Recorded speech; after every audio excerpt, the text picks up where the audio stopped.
प्रचोदयात्।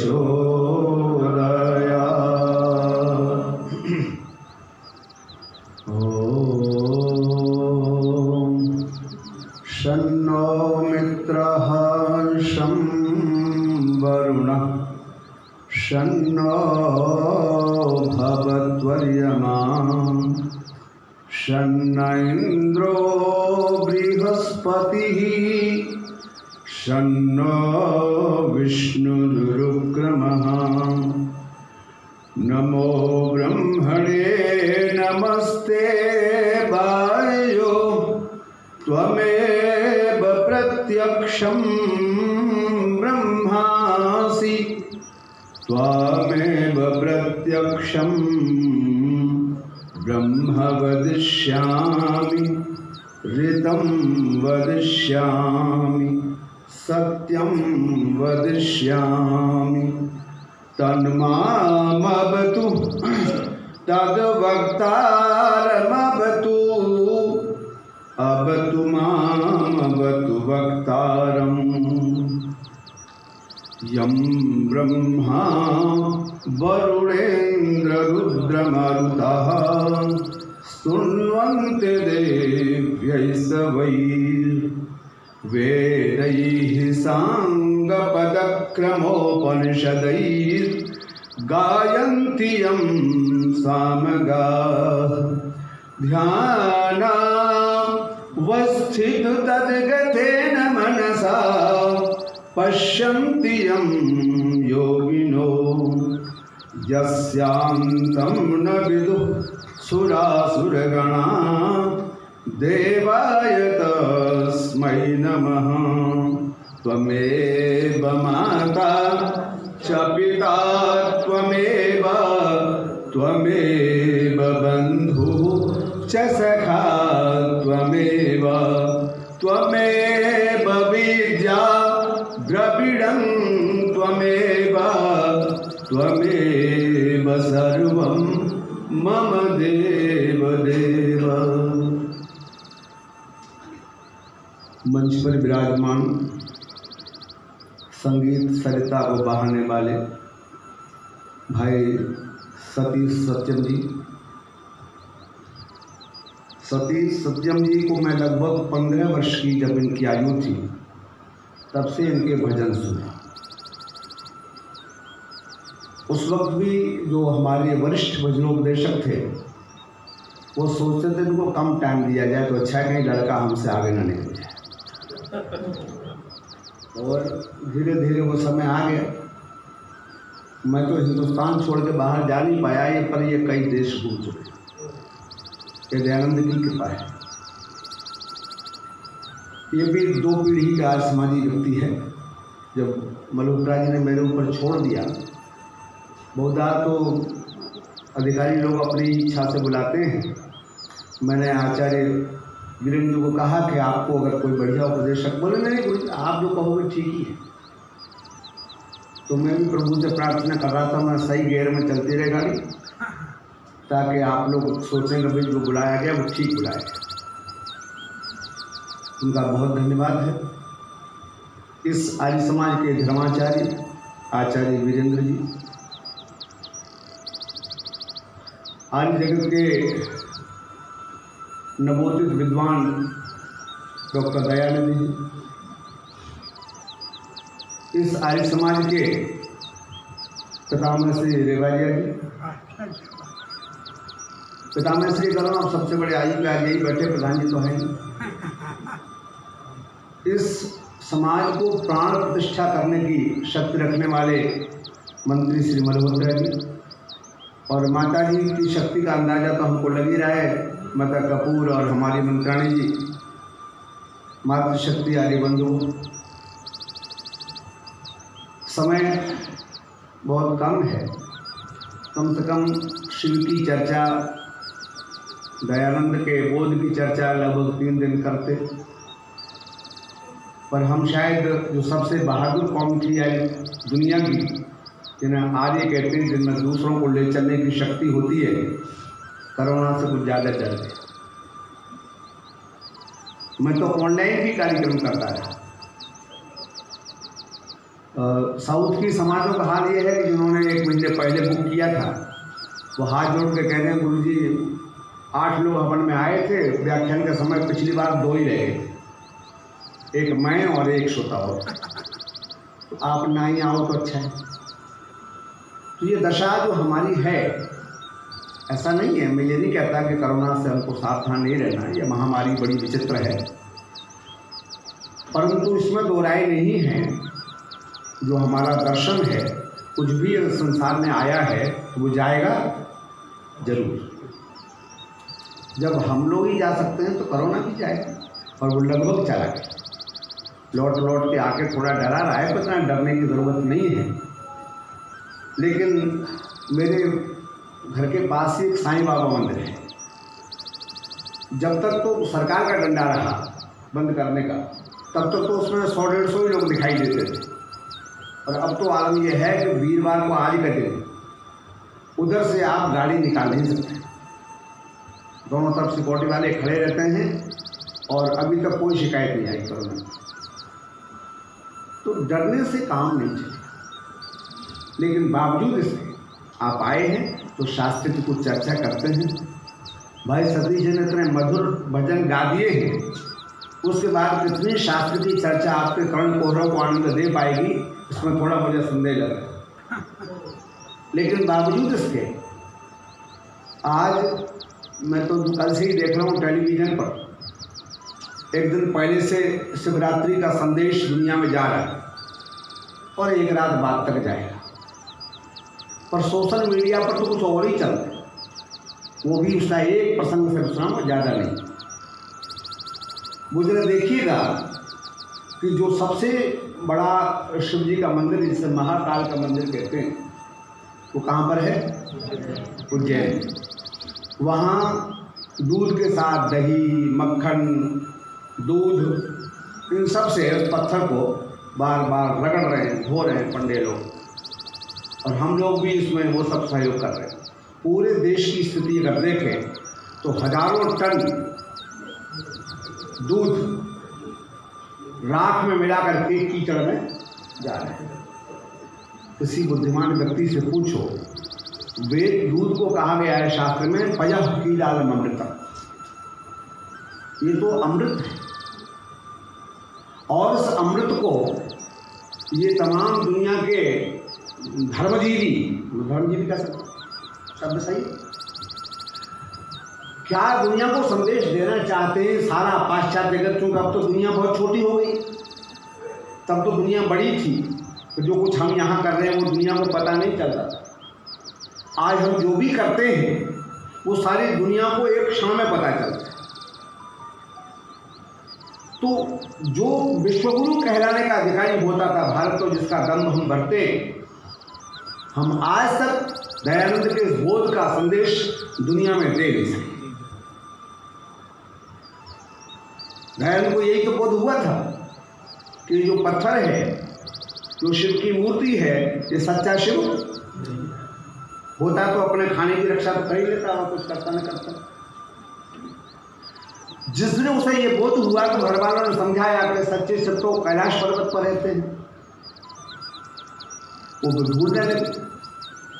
और जो ढूंढने के बाद दयानंद ने शिव की परिभाषा की है, वो जरा ध्यान से सुनिएगा। आपके लिए उन्होंने संध्या, जिसे ब्रह्म यज्ञ कहते हैं, उसका विधान किया। और संध्या के विधान में जो आखिरी मंत्र है उसको क्या बोलते हैं? नमस्कार मंत्र, है ना? जो नमस्कार मंत्र है उसको जरा पढ़िएगा।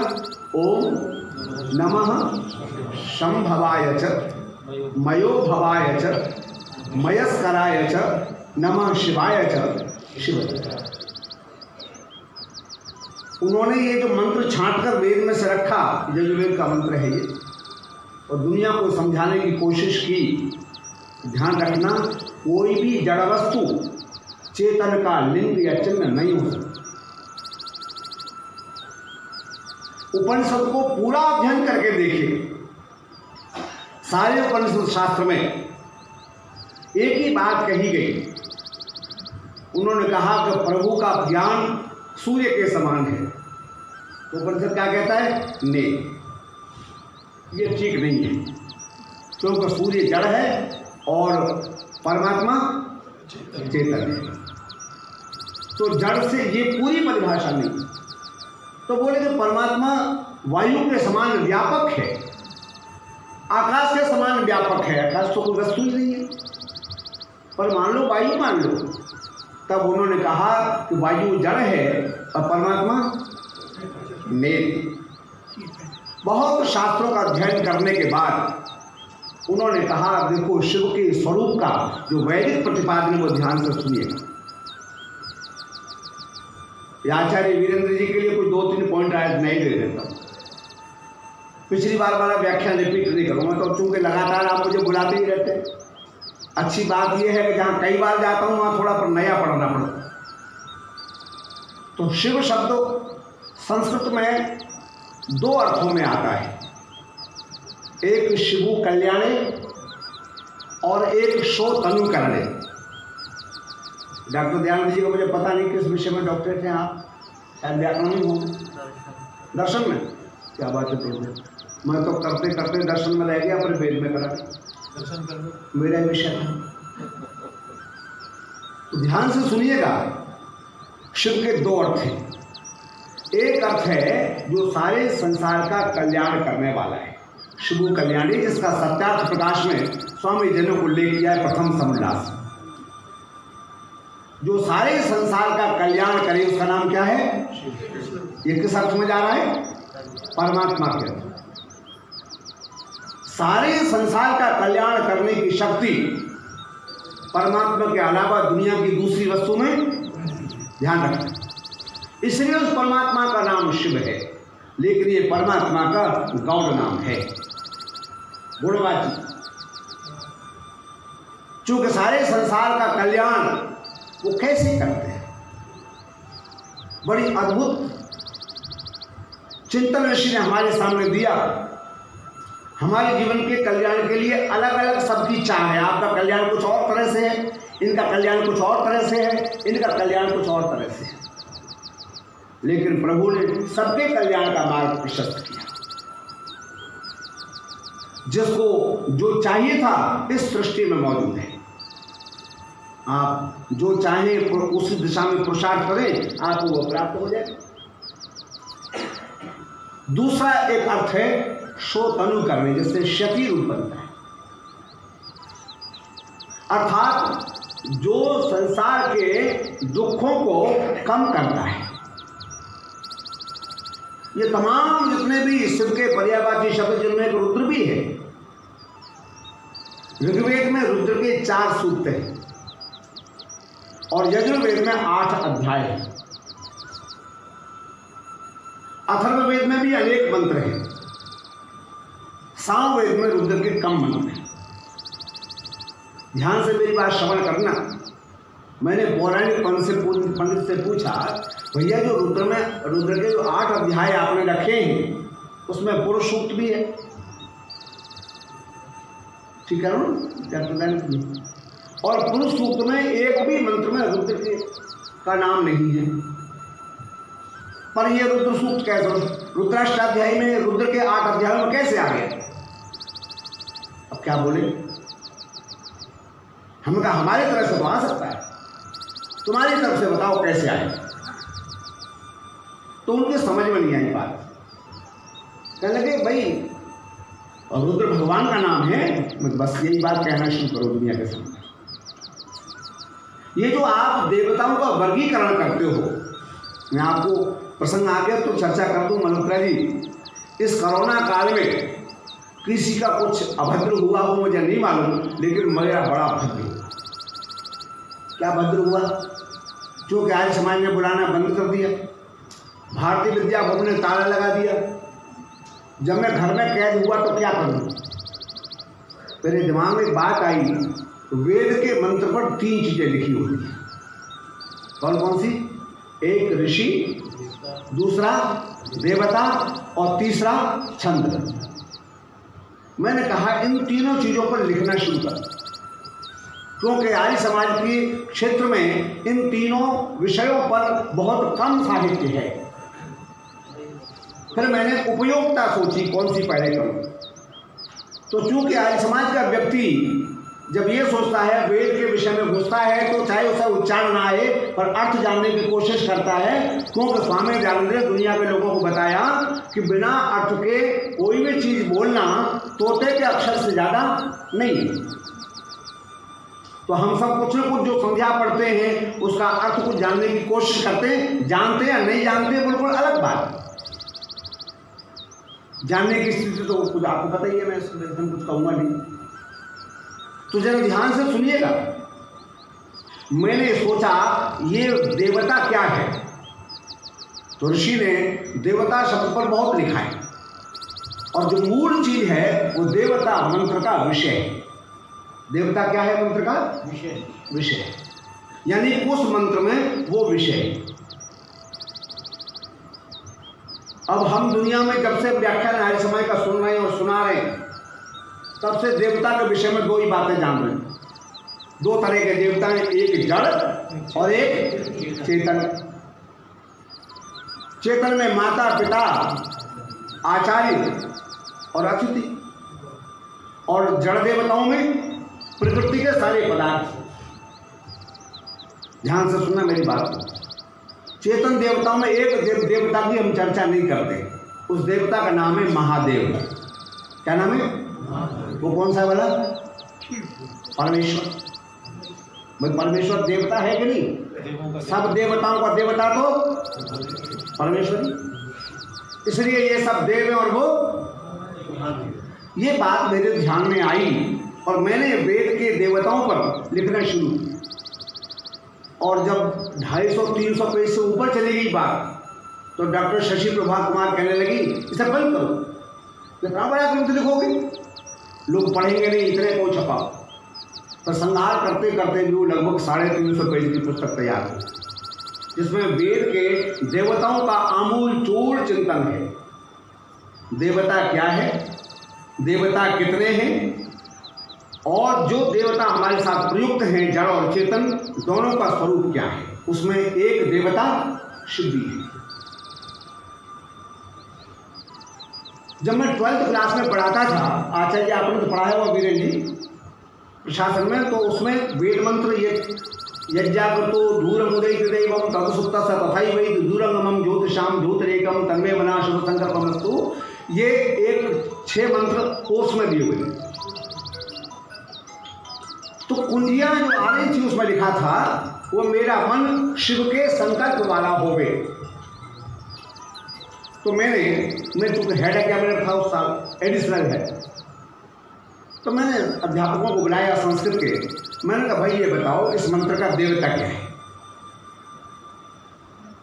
आप लोगों को शायद नहीं पता होगा, ये जागृतो इन मंत्रों का देवता कौन सा है? विमन। इस मंत्र का देवता है मन। क्या है? तन्मे मना शिव संकल्पम।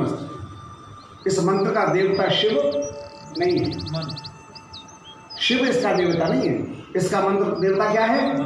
इसका विषय मन है। और इस तन्मे मना शिव संकल्प वस्तु में शिव संकल्पम ये विशेषण है और मना है ये क्या है? विशेषण। वह मेरा मन शिव संकल्प वाला हो, धर्म वाला आत्मा धर्मात्मा। तो जरा ध्यान से सुनिएगा, ये जो शिव संकल्प सूक्त है इसमें सारा पौराणिक अर्थ करता है। और मैंने ये बात पूछ ली तो सब चुप हो गए, बोले हमें तो पता नहीं, हम तो यही कुंजियों में पढ़ते आए, यही बच्चों को पढ़ाते आए। मैं दयानंद की दिशा की बात कर रहा हूँ। थोड़ा सा अध्ययन करेंगे, पढ़ेंगे, लिखेंगे, तब आपको बात समझ में आएगी। सब जगह शिव शब्द का अर्थ परमात्मा नहीं है, सब जगह शिव शब्द का अर्थ पार्वती का पति नहीं है, सब जगह शिव का अर्थ यानी कि क्या बोलते गणेश जी का पिताजी नहीं है। वैसे भी गणेश जी का पिताजी का हिसाब किताब तो आपको पता ही है पुराण के हिसाब से, है ना। आज एक दलित महिला व्याख्यान दे रही सोशल मीडिया पर, उसने बड़ी गलत ढंग से बात को प्रस्तुत किया। उसने कहा ये शिव इनका देवता बगेड़ी, नशेड़ी, सपेड़ी। उसने और कुछ कहते कहते कहा कि जब ये इतना नशेड़ी था, ये भांग से नशा नहीं हुआ, चीज़ों से नशा नहीं हुआ, तो सबसे बड़ा नशा जो है वो सांप के विष का होता है। तो वो गले में डाल लिया, जब नशा कम हो जाएगा तो कटवा लिया। पूरा लेक्चर सुना, पत्नी 2-3 बार कुछ कहा, मैं सुना नहीं, तो कहने लगी क्या सुन रहे हो, तो मेरी बात नहीं सुनते। मैं तो शिव जी के विषय में सुन रहा हूँ, आज से 13 से। अच्छा, क्या सुन रहे हो? मैं ये सुन रहा हूँ कि इस पौराणिक जगत ने अगर दयानंद की बात मान ली होती तो दुनिया में किसी व्यक्ति की औकात नहीं थी जो सिर पर प्रश्न उठाता। अब मैं जरा ये बता दूं कितने अर्थों में वेद में शिव शब्द का प्रयोग हुआ है, क्योंकि समय बहुत थोड़ा है और इतने समय में सारी बात कही है। तो शिव का अर्थ ध्यान से सुनिएगा, नोट कर लीजिए बड़े कलम से। शिव का पहला अर्थ है योगी। क्या अर्थ है? क्यों? तो योगी सारे संसार के केवल कल्याण का चिंतन करता है, अपने भी कल्याण का चिंतन करता है और संसार के कल्याण का चिंतन करता है। जैसे दयानंद, जैसे कृष्ण, एक ही तो संकल्प था उनका। वो क्या था? परित्राणाय साधूनां विनाशाय च दुष्कृतां धर्म संस्थापनार्थाय संभवामि योगे। संसार का कल्याण तब तक नहीं होता जब तक कांटा रास्ते से निकलेगा नहीं पैर में से, तब तक पैर की पीड़ा समाप्त होगी। इसलिए मैं आपसे कहता हूं कि दयानंद की बात को समझने की कोशिश करो। तो पहला अर्थ है योगी। इसके सारे निर्वचन भी आपको बताऊंगा, वेद में प्रमाण।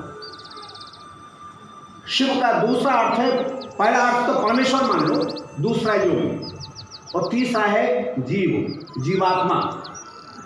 अब सबके निर्वचन सुनिएगा पर समझिएगा, तुम यहाँ तो बड़े बड़े विद्वान दो बैठे हुए हैं, ये एक भी जरा पंक्ति इधर से उधर होगी तो नोट कर लेंगे और बाहर जाकर मुझे कहेंगे आज गड़बड़ करना चाहते, इसलिए बहुत सावधानी से बोलो।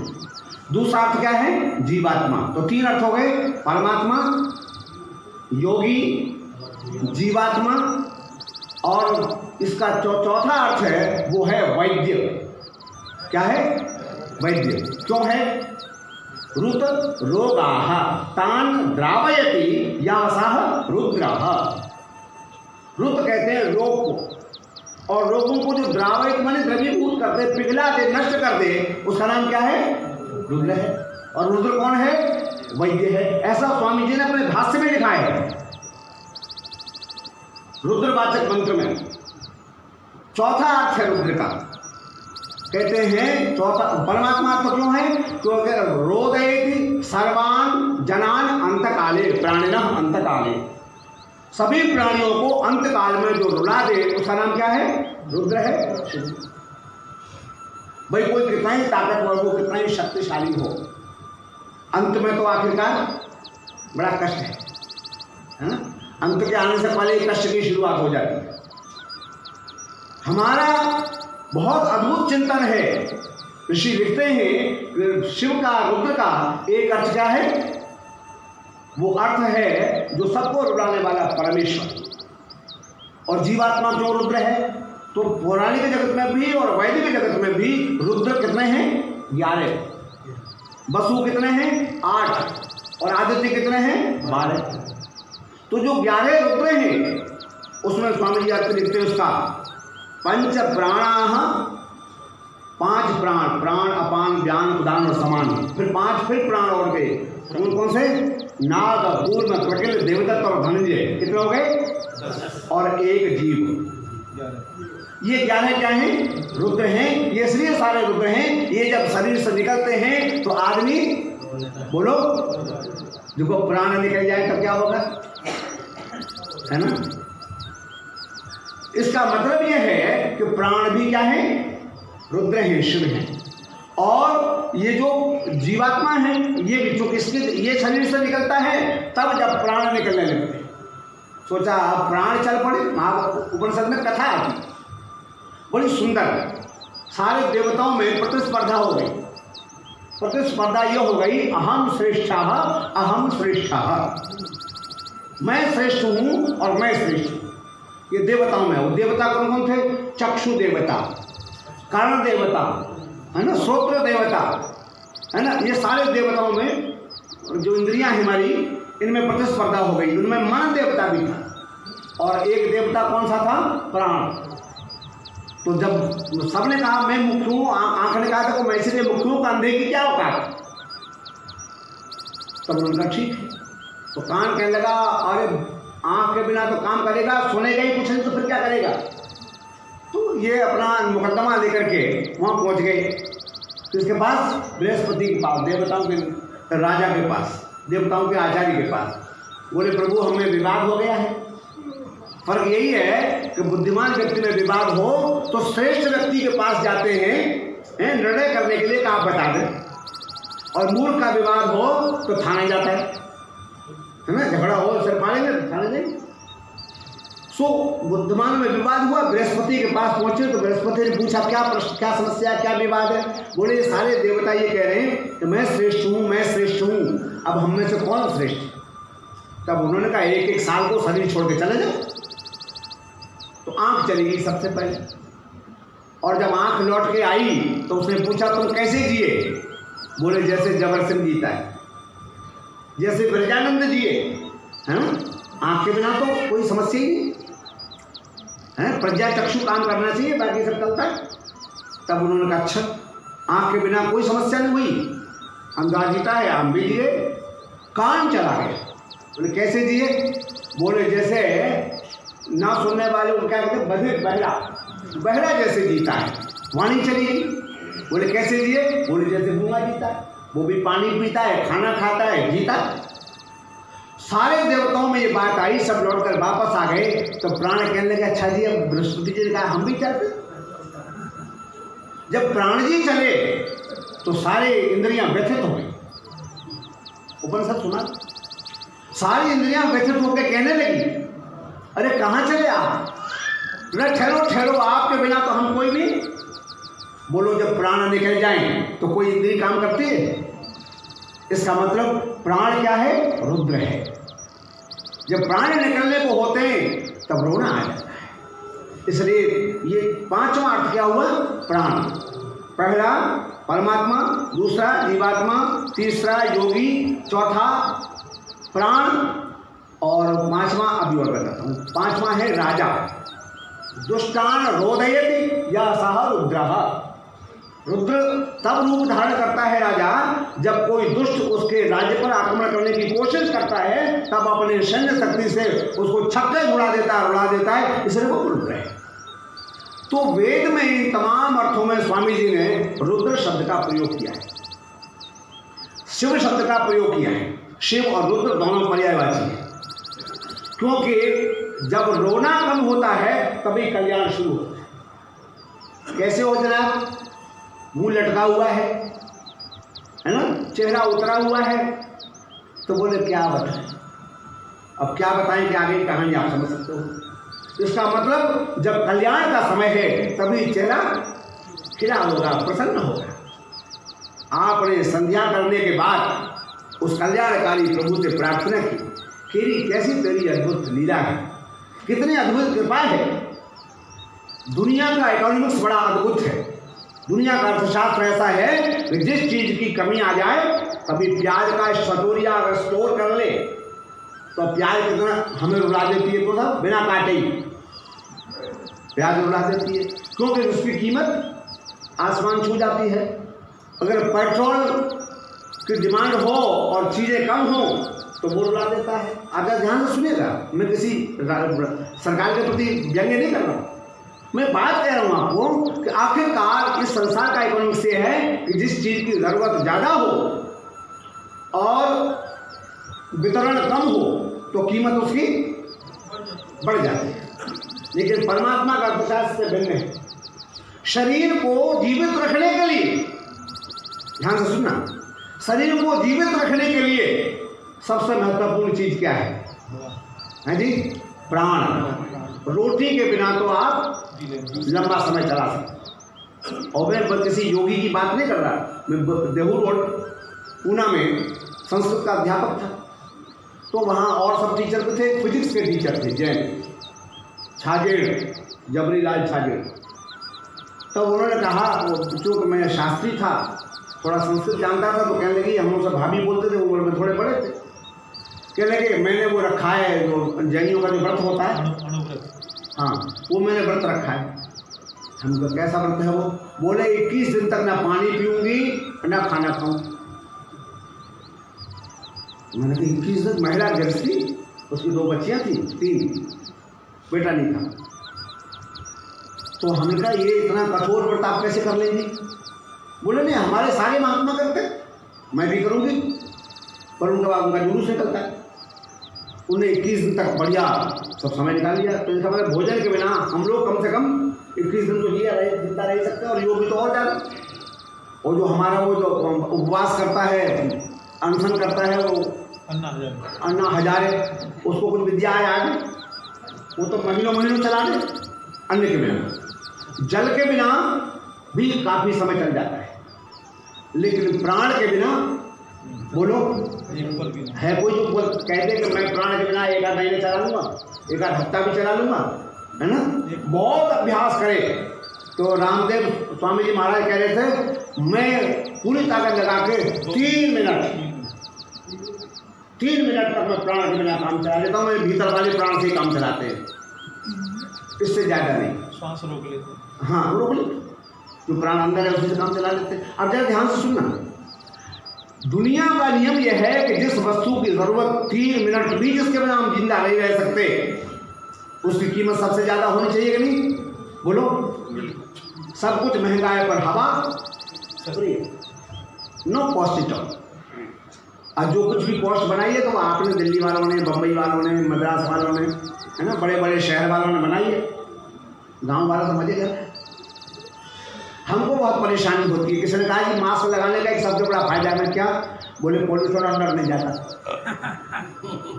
मैं हाँ ये बात ठीक है, और अंदर नहीं जाएगा पॉल्यूशन तो कोरोना भी नहीं जाएगा, कोई और चीज भी नहीं जाएगी। इसका मतलब यह है, परंतु मास्क ऐसा नहीं होगा तो प्राण भी न जावे, है ना? वो भी अगर रुक गया तो खतरा। इसका मतलब प्राण रुद्र है। ध्यान से मेरी बात सुनिएगा। हमारे यहाँ शास्त्रों में ऋषि दयानंद एक ऐसे व्यक्ति हुए जिन्होंने रूढ़ अर्थों को दुनिया के सामने बिल्कुल स्वीकार नहीं किया। उन्होंने कहा वेद का मंत्र तो खुला है। 3 प्रकार के उन्होंने अर्थ कहे। एक कहा प्रत्यक्ष, एक कहा परोक्ष, और एक कहा अति परोक्ष। अंग्रेजी में कहते हैं डायरेक्ट, हिडन और डीप हिडन। जो तीनों प्रकार से मंत्र की शक्ति को समझने की शक्ति रखता है, वो शिव को समझ सकता है। बाकी लोग तो ये पत्थर को राख से, दूध से और दही से मान के मरेंगे और कोई रास्ता। इतना अज्ञान दुनिया में है कि लोग बजा के उड़ा रहे हैं हमारी दुनिया में, और सिर्फ इसलिए उड़ा रहे हैं क्योंकि आर्य समाज शायद जागरूक होने में, दुनिया तक अपनी बात पहुंचाने में सक्षम नहीं हुआ 100 वर्ष में। हमें कुछ करना है, क्योंकि हमारे आचार्यों ने, हमारे ही विद्वानों ने इस संदेश को दुनिया के सामने दिया ही नहीं। और क्यों नहीं दिया, उसकी वजह बताता हूँ आपको। उसकी वजह बताता हूँ। पूछने लगे जी, आर्य समाज में मंदिर में जाके पूछने लगे। हाँ, वो सोच रहे हैं अब वो तो क्यों पूछना, हमारी गलती है इसमें, हम अपनी बात क्यों गलती है बताता हूँ आपको। गलती यह है कि जब हमारा संदेश दुनिया तक पहुँचाने में आर्य समाज विशाखा निकले में शास्त्री जी, उन्होंने कहा मंत्री या प्रधान ने, बोले हम पुरोहित नियुक्त करना चाहते हैं, आप उनके इंटरव्यू ले लो। मैंने उनसे पूछा आपका मानदेय क्या है? तो मानदेय कुछ नहीं। मैं कहा मान भी नहीं और दे भी नहीं। बोले वो जो कह रहे हो वो तनख्वाह नहीं है कोई। हम ठीक है, इस हिसाब से आप चयन कीजिएगा। तो 21 बच्चे आए थे जिनमें 2 PhD थे। तो सबका इंटरव्यू लिया। तो मैंने जो सबसे योग्य था लड़का, उससे पूछा तुम PhD हो तो कितने में गुजारा कर लोगे? बस गुरु जी जो आपका आशीर्वाद हो जाए, मैं फिर भी आशीर्वाद कितना? बोले 15-20 हज़ार तो काम करा दूँ। मैं कहा ठीक है। ये साथ साथ पूछता है मानदेय के बिना कैसे गुजारा। अंत में मैंने एक लड़के का सिलेक्शन किया जो सबसे मूर्ख था उन सब में, वो सिलेक्ट कर दिया। तो समाज के अधिकारी कहने लगे पंडित जी यही सबसे योग्य था। हमने हाँ यही सबसे योग्य था। योग्यता और मानदेय दोनों का मैंने मिलान किया तो यही फिट बैठा। तो आपने ऐसा कहा था कि हमको सेवक भाग जाता है, तो ऐसा पुरोहित चाहिए जो सेवक कम पुरोहित, समझे, और पैसा एक दक्षिणा मतलब वेतन नहीं, जो दक्षिणा कमा रहा है तो ठीक है, तो मैंने नियुक्त कर दिया। आप मेरी बात समझ रहे हैं ना। हमारे यहाँ हमने क्यों पढ़ना छोड़ा, क्योंकि श्रोता की कैटेगरी क्या है इस पर वक्ता का अध्ययन डिपेंड करता है। वहाँ डॉक्टर ध्यान नहीं, अगर आप हमारे तो पहले 7-8 होते थे, व्याख्यान के बाद 15 मिनट का डिस्कशन होता था, प्रश्न होते थे। अब तो अगर प्रश्न कर दो तो पंडित जी नाराज हो जाएंगे, अगली बार हमने बोला हमारा काम कर दिया मंच में। हमारे आर्य समाज के विद्वानों की बात बता रहा हूँ, 7-8 होता था। आप जैसा मिलिए प्रश्न कीजिए, वो उत्तर देगा आपको वेद शास्त्र से संबंधित। पर हमने इसलिए पढ़ना छोड़ दिया क्योंकि आपने पूछना छोड़ दिया। ये जो श्रोता और वक्ता का संबंध था उसमें शिथिलता आ गई। धीरे धीरे उन्होंने सोचा जब गाय ये हवन का मंत्र पढ़ के ही काम चल जाएगा तो बाकी कुछ जानने की जरूरत क्या है। मैं इसलिए आपसे कह रहा हूं कि हमें कुछ न कुछ आर्य समाज को इस विषय में सोचना पड़ेगा। एक बोध तो आपको दुनिया को देना पड़ेगा। दयानंद को एक दिन ये पता चला कि जड़ वस्तु है, ये अपनी रक्षा स्वयं नहीं कर रहा है ये पत्थर, तो ये सच्चा शिव बोलो नहीं हो सकता। भाई इतना पाखंड की खंडनी फैलाने के बाद जो भजन में गीत में गा रहे थे हरिद्वार में, पहली बार लोग उनके प्रति आकर्षित नहीं हुए, तो दयानंद ने ये नहीं कहा कि दुनिया मूर्ख है।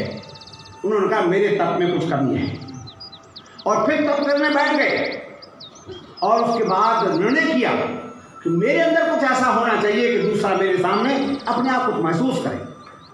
और धीरे धीरे दुंदुभी बस्ती चली गई। न केवल भारत की सीमा से बाहर भी आज संस्कृत और वेद का डंका बजने लगा है। मैं पिछले दिनों की घटना सुनाता हूँ, जो सोशल मीडिया पर सब बुराई नहीं है, बहुत कुछ अच्छा भी है। अभी मेरे फ़ोन में वो फीड है, अमेरिका का पब्लिक स्कूल जिसमें एक भी भारतीय बालक नहीं है, वो सवेरे की प्रार्थना में क्या पढ़ता है, संगच्छध्वं संवदध्वं संभो मनंसि जानतां देवा भागम यथा पूर्वे संजानाना उपासते। ये संगठन सूक्त अमेरिका में बोला जा रहा है। क्यों बोला जा रहा है? क्योंकि उनको मालूम है मंत्र में वो शक्ति है कि देश संगठित हो जाएगा। हम सब मिलकर चलेंगे तो देश की उन्नति करेंगे, क्योंकि संगठन में क्या है, शक्ति है। मैं आपको ये बात इसलिए बता रहा हूं, ये संगठन की शक्ति का एक शिव का एग्जाम्पल देता हूं। एक आर्य समाजी मंच से पंडित ने व्याख्यान दिया, बोले शिव जी का परिवार, शिव जी के परिवार में कौन कौन लोग हैं जरा बताएं। आप लोग तो थोड़ा सनातनी है कि नहीं मुझे पता नहीं, मंदिर में जाते कि नहीं, है ना। कौन कौन है? एक उनकी पत्नी है ना, और एक उनका बेटा है सूंड वाला, एक दूसरा बेटा है, और उनका एक सवारी है, उसका नाम क्या है, और उनके गले में ये सब दुनिया की चीज़ें, और ये सब उनके परिवार के लोग हैं। और वो जो गणेश जी की सवारी क्या है, वो भी है, उनके परिवार में तो है। ये सारे परिवार के लोग हैं। उन्होंने कहा पर देखो सांप चूहे को खाता है कि नहीं खाता, बोलो सांप चूहे को खाता है कि नहीं? एक बात ध्यान सुनो, इसलिए सरल कर रहा हूँ, कोशिश कर रहा हूँ। सांप चूहे को खाता है, पर शिवजी के गले वाला सांप चूहे को नहीं खाता, है ना। नंदी है, उसका एक अलग स्वभाव है, सब अलग अलग स्वभाव के सारे प्राणी हैं उसमें, है ना। हाथी भी है, लेकिन बावजूद उसके सब इकट्ठे रहते हैं। क्यों? उनके परिवार में कभी झगड़ा नहीं होता। इस दुनिया में भी, इन परिवारों में भी सब तरह के स्वभाव के लोग हैं। कुछ बिच्छू के स्वभाव के, है ना, कुछ सांप के स्वभाव के, और कुछ चूहे के स्वभाव के, डर भाग जाएगा, बिल में घुस जाए, कुछ हाथी के स्वभाव के, चिंगाड़ वाला, लेकिन सब एक दूसरे को बर्दाश्त करते हैं। तो जी तो एक परिवार बनता है। मैं एक बात सिर्फ आपसे कहना चाहता हूँ, एक अगर पौराणिक कहानियों से भी कुछ ले लो तो भी अच्छी बात है। हालांकि जिन सत्यपाल जी की बात कर रहे थे वो मुझे कहा करते थे, अरे खाए हुए बबाल में पढ़ते हो आप। दयानंद ने एक ही बार लिख दिया, ये सारे जंजाल से बाहर निकलो, सच्चाई तो यह है कि पुराण की कहानियों को सत्य करने में और शक्ति लगाने की आवश्यकता नहीं है, उस जगह पर वेद के संदेश को दुनिया के सामने लाने की जरूरत है। इसलिए मैंने पहले वेद के संदेश की चर्चा की, उनमें से कुछ चीजें मैं आपको रखता हूं। एक और अद्भुत जो योगी की और ऋषि की परिभाषा कर रहा था, उसमें कहा है ऋतः उपनिषदाख्या वाणी। ऋतः शब्द का मतलब है उपनिषद की वाणी, क्योंकि रू धातु का अर्थ है शब्द कर्मणे, रौति शब्दम करोति। कहते हैं जो शब्द करता है उसका नाम रुद्र है। और कैसा शब्द करता है? शंकर जी के दो शब्द हैं, चाहे डमरू के हो चाहे मुंह के हो। बम बम बम, ये बम तो यार दुनिया डरती है बम से। ये शंकर जी को ऐसा क्या सूझा बम बम बजा? उन्होंने एक ही बात कही, देखो तब तक अंदर रखो, बाहर मत निकालो। बाहर निकालोगे तो बम विस्फोट हो जाएगा। शब्द को बाहर निकालने से पहले क्या करना है? दम रुहु, दमनात्, दमन करनात्, दमनांत एव रू शब्द कर्मणे यह करोति रुद्रः। रुद्र वो है जो दम माने दमन के बाद, चिंतन के बाद शब्द में सिद्धांत कौमुदी हमको पढ़ाई जाती थी, तो पौराणिक गुरु जी थे मथुरानाथ चतुर्वेदी, उनको साधुआश्रम, तो उन्होंने कहा कि सिद्धांत कौमुदी का पहला ही श्लोक है ना, वो क्या शंकर ने डमरू बजाया और 14 सूत्र निकल गए। अयोन रिलिक एवं अयौ हैब्रेट रणिमानम जबरदस्त खप चटा चटा कपा शस्त्र। तो मैंने गुरु जी से कहा ये डमरू में से कैसे निकली? एक आध और निकल जाता, या एक आध खबर रह जाता, या अब भी एक आध निकल सकता है। जो 14 सूत्र बताए निकाल के डमरू बंद कर दिया शंकर जी ने, और फिर उसके बाद पाणिनि ने 700 से ऊपर सूत्र लिख दिए हैं, हजारों सूत्र लिख दिए। आखिर क्या है ये? तब वो कुछ बोले ज्यादा बहस मत किया, ये ऐसे समझ। पर मेरे तो दिमाग में आज समाज का कीड़ा पिताजी ने बिठा दिया था, मैंने समझा। ध्यान से सुनिएगा, पूर्ण चिंतन के बाद, मनन के बाद जो व्याकरण शास्त्र तैयार हुआ, उससे सबसे पहले आचार्य का नाम था शिव। इसलिए शिव व्याकरण भी है, ध्यान रखना। शिव व्याकरण जब तय हुआ तो उसमें मूल सूत्र थोड़े 14 सूत्र थे, उसी में सारी भाषा को बांध दिया। सूत्रों से फिर प्रत्याहार बने, प्रत्याहार से फिर संज्ञाएं बनी, संज्ञाओं से फिर सुबंत शब्द बने, और फिर धात्मक कृदंत शब्द बने। एक पूरा शब्द शास्त्र तैयार हो गया। आप जरा ध्यान से सुनिएगा, ये कब होता है शब्द शास्त्र तैयार? जब आप शब्द बोलने से पहले 3 बार चिंतन करते हैं, मनन करते हैं, और बोलने से पहले अपना दमन। यूं ही मुखमस्त वक्तव्य जो मुंह में आया वही बोल दिया। भाई को गाली दे रहा है, मैंने कहा अर्थ बता दे बेटा इससे, जो गाली दी है कैसी बात करेंगे? वो जो गाली दे रहा है वो अर्थ कर नहीं सकता। तो हम जब चिंतन के बिना नहीं बोलते, जो मुख में आए बोलता है, ये शिव का लक्षण। वही उसी घर का कल्याण हो जाएगा जिस घर में एक व्यक्ति, और कुछ नहीं, मास्क का मतलब केवल मैं उतना ही बोलूँगा जितनी ज़रूरत है, तौल कर बोलूँगा। पहले तौल, उसके बाद बोल। तोल कर बोलना ही शिव का लक्षण है। मैं तो क्या क्या बातें आपको कहूँ। एक किसी ने कहा कि ये बताओ मैं क्या, बोले शिव जी की जटाओं में से गंगा निकली। बोले एक बूंद भी अगर नाक के थ्रू सिर में चली जाए तो क्या होगा? है जी, सिर दर्द हो जाएगा, बहुत परेशानी हो जाएगी। और उनकी तो खोपड़ी में पूरा भरा हुआ है, तो उसमें से पकड़ के बाहर निकल रही है। जरा ध्यान से सोचिएगा। तो ये काव्य की भाषा है। परोक्ष प्रिया है देवा प्रत्यक्ष द्विषा। ये पानी की गंगा नहीं निकली। किसी गंगा निकली? ज्ञान की गंगा। ये गंगा शब्द का प्रयोग ज्ञान की गंगा के लिए भी होता है। शिव वो है जिसके मस्तक से अजस्र माने लगातार ज्ञान की गंगा बहती रहती है। तो ज्ञान की गंगा का प्रवहन करने वाला जो व्यक्ति है उसका नाम क्या है? योगी है, वो शिव है। इसलिए मैंने आपसे कहा है कि हम आर्य समाज के लोग शिव के वैदिक स्वरूप को दुनिया के सामने अगर रखें तो शायद संसार की कुछ वृत्ति बदले। लेकिन सच्चाई तो यह है हम जब भी किसी मंदिर जाते हैं, किसी गुरुद्वारे जाते हैं, किसी धार्मिक स्थान में जाते हैं तो हम भिक्षुक बनकर जाते हैं। और सच्चाई ये है, हमें भिक्षुक बनकर जाना है, लेकिन क्या मांगने जाना है? सामान नहीं, क्योंकि पंडित का सामान कहाँ है? पंडित के पास क्या है? बोलो, नॉलेज है, ज्ञान है। उस ज्ञान की पिपासा को लेकर जब आप जाएंगे तब फिर वो जो विद्वान है वो कुछ पढ़ लिख करके आएगा। इसलिए मैं आपसे कहता हूं, हम वेद के शिव के स्वरूप को, मैंने पुस्तक तैयार कर दी, ज़्यादा परिश्रम की जरूरत नहीं है। सबसे ज़्यादा 3 प्रकरण मैंने उसमें रुद्र और शिव और ये समझाने की कोशिश की। देखो, एक मंत्र हम लोग बोलते हैं, त्र्यंबकम यजामहे सुगंधिम पुष्टिवर्धनम उर्वारुकमिव बंधनान मृत्योर्मुक्षीमामृता। इन दोनों विद्वानों को, 3 को छोड़ करके आप बताओ इस मंत्र का देवता क्या है? हाँ जी, हम सब लोग बोलते हैं इसको महामृत्युंजय मंत्र। इसका देवता क्या है? नहीं पता। तो आज समझ वाले ने बताइए। इस मंत्र का देवता है रुद्र। कौन है? रुद्र। और रुद्र का पर्यायवाची शब्द है यहाँ त्र्यंबकम। त्र्यंबकम यजामहे, मैं त्र्यंबक का यजन करता हूँ, रुद्र का यजन करता हूँ, उसका आवाहन करता हूँ, उसकी पूजा करता हूँ, सत्कार करता हूँ। कौन है त्र्यंबक? के त्रयाणाम दुखानाम अवधि रक्षति यासः त्र्यंबकः। 3 प्रकार के दुखों से, आध्यात्मिक, आदि भौतिक, आदि दैविक, दर्शन के आचार्य, अतः त्रैविध दुख अत्यंत निवृत्ति अत्यंत पुरुषार्थ।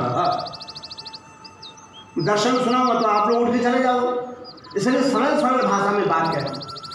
त्र्यंबक नाम है जो 3 प्रकार के दुखों से हमको छुड़ा दे। वैद्य छुड़ाता है दुख से, लेकिन वो कैसे दुख से छुड़ाता है? आध्यात्मिक दुख से। आध्यात्मिक मतलब है शरीर के शारीरिक दुख और मानसिक दुख, क्योंकि मनोरोग चिकित्सक भी हैं और काय चिकित्सक भी हैं। दोनों प्रकार के चिकित्सक केवल आध्यात्मिक दुखों से दूर करते हैं। आदि भौतिक दुख, ये नीति शास्त्र वाले लोग, किस व्यक्ति के साथ कैसा व्यवहार करना है, how to behave with each other, दूसरे के साथ कैसे हम व्यवहार करते हैं, ये। और तीसरा दुख क्या है? आदि दैविक दुख। कहते हैं आदि दैविक दुख से कौन छुड़ाएगा? ये देवताओं से प्राप्त दुख है। अतिवृष्टि, अनावृष्टि, अग्निदाह, सुनामी और ये कोरोना, इन दुख से छुड़ाने वाला तो एक ही है। उसका नाम क्या है? त्र्यंबकम, रुद्र। इसलिए त्र्यंबकम यजामहे सुगंधिम पुष्टिवर्धनम। देखो, ध्यान रखना, महामृत्युंजय क्यों है? महामृत्युंजय इसलिए है, मरना तो तय है, वो तो बदलेगा नहीं, तो फिर क्या बात का महामृत्युंजय? फर्क ये है कि मृत्यु सुखद है कि मृत्यु दुखद है। एक घटना सुनाकर बात को समाप्त कर। तो घड़ी तो भागे जा रही। 1 मिनट दे दो, 2 मिनट। हाँ, बिल्कुल। आर्य समाज के बड़े प्रतिष्ठित सदस्य आर्य समाज राजेंद्र नगर में, जब मैं धर्माचार्य था, आचार्य तब तो आप नौजवान रहे हो, किशोर, तो वहाँ भाटिया जी का नाम था, परमेश्वर दास भाटिया। कह रहे पंडित जी ऐसा बताओ, ये मृत्यु सुखद कैसे हो? तो उनको मेरे वक्त 80 साल की थी। तो मैंने कहा यार, मैंने तो मरने का सोचा ही। अब मेरे मृत्यु इस वक्त 22-23 साल। अब 23 साल का आदमी मरने के विषय में कैसे सोचे? तो मैंने कहा बिल्कुल, मैं समझ गया, आपको कोई एक्सपीरियंस नहीं है, मैं एक्सपीरियंस तो आपको भी नहीं है, परंतु आप शास्त्र बहुत याद है आपको, तो आप शास्त्र का बात बताओ। मैंने कहा जी 1 हफ्ते का टाइम दो। मैं 1 हफ्ते में मृत्यु और परलोक और ये और वो, मैं मृत्यु दुख से छुटकारा, ये सारी तमाम पुस्तकें ले आया, कठोपनिषद, ये उपनिषद, वो उपनिषद, पर कहीं सवाल का जवाब उचित मिला नहीं। एक दिन संध्या करते करते मैंने सोचा, हमें दुनिया में वो चीज़ प्राप्त होती है जिसकी हम इच्छा करते हैं और जिसका हम प्रयत्न करते हैं। ठीक है सर? दुनिया में हमें वो चीज़ प्राप्त होती है जिसकी हम इच्छा करते हैं और जिसके लिए हम प्रयत्न करते हैं। अच्छा, अभी ईमानदारी से बताओ, मृत्यु की इच्छा कौन करता है? हैं जी? और प्रयत्न कौन करता है? जब इच्छा ही नहीं है और प्रयत्न ही नहीं है तो फल कैसे मिलेगा? तो 1 हफ्ते को रोज आते बेचारे, फिर आना छोड़ दिया उन्होंने। पंडित जी परेशान है, आना बंद कर। करीब 1 महीने बाद आए, तब तक मुझे ये सवाल का जवाब मिल गया। मैं उनको देख रहा हूँ, वो छिप तो बैठे, कहीं पंडित जी परेशान न हो जाए। मैंने कहा भाटिया जी, आपके सवाल का जवाब मिल गया है, बोले हैं अच्छा, आगे आगे, हाँ बोलो। मैंने कह दी बात ये है कि जिस चीज़ की हम इच्छा करते हैं, जिसका हम प्रयत्न करते हैं, भगवान वो वही तो हमको देता है। हमने तो मृत्यु की कोई इच्छा की नहीं है और उसको सुखद करने का प्रयत्न भी कोई नहीं किया। तो बोले फिर क्या करें? मैंने तो कर क्या सकते हैं? हाँ निलाद जीवन मरण यश अपयश विद्यात् यतो वा इमानि भूतानि जायन्ते येन जातानि जीवन्ति यत् प्रयन्ति अभिसंविशन्ति तत् ब्रह्म लक्षणम् जन्माद्यस्य विधान दर्शन। तो हमारे हाथ में ही नहीं है तो हम प्रयत्न क्या करेंगे? तो सुनो ध्यान से, हमारे हाथ में तो नहीं है, पर किसके हाथ में? बोलो, ईश्वर के हाथ में है। हाँ, वो एक काम कर सकता है आपको। क्या कर सकता है? कि आपकी मृत्यु को दुखद होने से बचा सकता है, उसकी पीड़ा आपको कम हो जाएगी। इसलिए हमने प्रार्थना की त्र्यंबकम यजामहे सुगंधिम पुष्टिवर्धनम उर्वारुकमिव बंधनान् मृत्योर्मुक्षीयमामृतात्। हे प्रभु, हमें मृत्यु के दुख से ऐसे छुड़ा दो जैसे खरबूजा अपनी डाली से पककर अपने आप छूट जाता है। हम सड़ सड़ करके वो क्या कहते हैं, वो लग जाते हैं बैकसूल और अमुक फूल, ये सब शूल हैं। इन शूलों से जो बचा दे उसी का नाम त्र्यंबक है। मैं उस त्र्यंबक शिव की प्रार्थना की बात, वो दयानंद के लोगों को लोग कहते हैं कि ये तो शिव को मानते ही नहीं है। अरे हमारे सामने आओ ना, दोनों बैठ के तो बैठो, हम तुम्हारी पुराणों की बात हुई और वेद की बात दोनों को साफ साफ कह देना चाहते हैं। मैंने छोटी सी एक चर्चा की है, एक नया विचार आपको दिया है, आप पढ़ के देखिएगा और इस पर पूरी लिखी पुस्तक भी मैं आपको अगली बार जब तक आऊँगा तब तक छप के आ जाएगी। 2 प्रूफ रीडिंग ऑलरेडी होगी, उसके बाद वो तैयार होकर आएगी तो आप देखिएगा बहुत। और कोशिश ये की है, एक भी कोटेशन जो भी प्रमाण उसमें दिया है उसका अर्थ भी साथ में दिया है, चाहे वो वेद का मंत्र हो, चाहे किसी की निरुक्ति हो, चाहे किसी उपनिषद का शास्त्र की बात हो, वो साथ साथ हिंदी में दिया है ताकि सब लोगों की समझ में आ जाए। ईश्वर कृपा करें, यानी कि भगवान शिव हमारा कल्याण करें, हमारे शोक अनुकरण, हमारे दुखों को कम करें। ऐसे हम प्रभु से प्रार्थना करते हैं, वो तमाम दुखों से हमें छुड़ा करके रुत रोगान दुखान द्रावयति खत्म कर दे। ऐसे शिव को एक बार फिर याद करते हैं, मंत्र बोलेगा ओम नमः शंभवाय च मयो भवाय च नमः शंकराय च मयस्कराय च नमः शिवाय च शिवतराय च। ओम शांति।